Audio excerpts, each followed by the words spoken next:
ژغورنه که اسارت مینې اکاډمیسیان راته کړل وای لوی ارمان دې څه ده غواړې څه وکړې ما ویل غواړم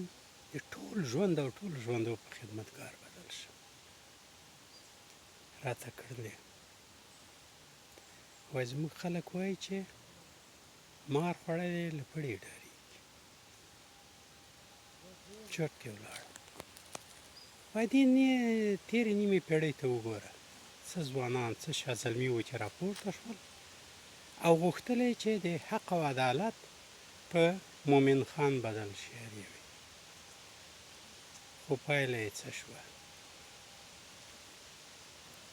ټولنه د اور ډګر شوه د انسانانو احساسات او عاطف ورونو په لمبو کړل او د افکارو دنیاګانې وای د اور په بټۍ واوښتلې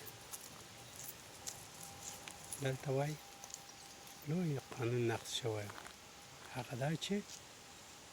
د بل ژوند تر پښو لاندې شوی د بل انتخاب دې خبرو له اورېدلو سره مې ځان ته کړل ملې دې تجربې ته په کتلو سره ښایي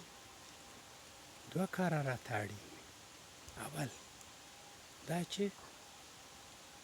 د بل هیڅ وګړي ژوند فکري دنیا احساسات او عاطف زما لخوا ونه ګواښېږي دویم دا چې هر هغه څه چې راته ښه ښکاري په ټول خلوص یې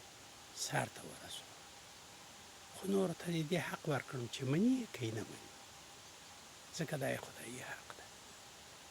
او دلته ده چې ښایي خپل هغه ارماني دنیا ته دننه شم چې غواړم د ټول ژوند او ژوندو خدمتګار واوسم زما عزیزانو دا کار شونی ده دغه شیبه شونی ده فقط یو زړور زړه غواړي هغه زړه ښیم چې ستاسو په سینه کې ټوپونه وهي دغه مبارک زړه ته مو زما سلامونه ورسوئ